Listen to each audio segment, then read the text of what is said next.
विदर्भातील काही भागांमध्ये प्रवास करताना पावसाचा एक सुखद अनुभव आला. आत्ताचं हे ठिकाण आहे गडचिरोली. गडचिरोली म्हटलं की आपल्यासमोर नक्षलवादी आणि एक वेगळाच प्रतिमा डोळ्यासमोर येते. पण तसं नाही आहे. बाहेर पडल्यानंतर कळलं की इथे शहराचं वैशिष्ट्य खूप चांगलं आहे. शहराची प्रगती खूप झालेली आहे. या दादांनी एका मंदिराचा उल्लेख केला आणि विचार केला की आज रविवार आहे म्हणून इकडे फिरायला काही हरकत नाही. हा भाग बघून तर घेऊ.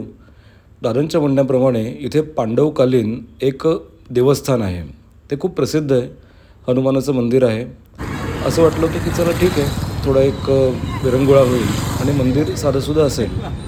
पण आज वातावरण खरंच चांगलं होतं, कारण पाऊस पडून गेला होता आणि बाहेर जिल्ह्यामध्ये फिरताना असं जाणवलं की याची प्रगती खूप चांगली झालेली आहे. जी प्रतिमा गडचिरोलीची आपल्या मनामध्ये होती तसं इथे आता काही नाही आहे. चित्र अतिशय सकारात्मक आहे. प्रगती चांगली होते. मंदिरं आहेत आणि हे असं जंगल सदृश उत्तम अशा प्रकारची झाडी वगैरे आहेत. अतिशय सुखद असा अनुभव होता. अशा झाडांमधून छान प्रवास करताना मस्त वाटत होतं.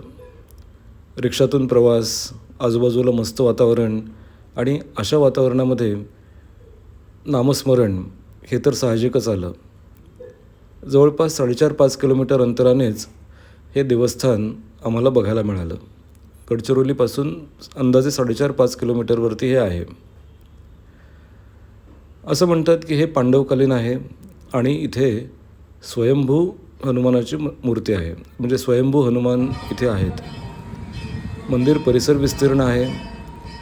शंकरापासून दत्तात्रयांपर्यंत अनेक देव इथे आहेत. अगदी शनी महाराज पण आपल्याला दिसतील पुढे. आणि एकूणच अतिशय छान अनुभव आहे. स्वच्छता हा सुद्धा इथला एक खूप महत्त्वाचा भाग आहे. मंदिरांमध्ये शांतता आहे.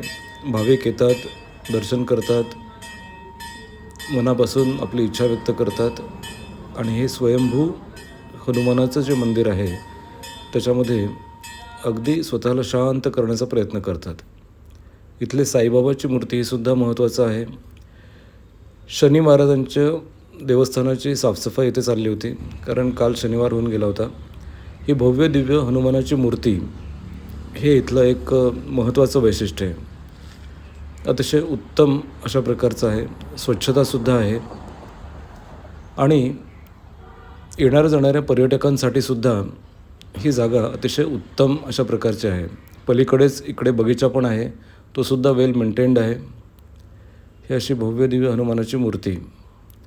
हे सगळं दृश्य खरंच डोळ्यात साठवून ठेवावं असं होतं. नंतर निघताना थोडासा उन्हाचा त्रास झाल्यासारखं वाटला, पण हे वातावरणच मुळात इतकं छान होतं की तिथे ब्रह्मानंदी टाळी लागली. पुढे असंच काही असलं तर तुम्हाला नक्की शेअर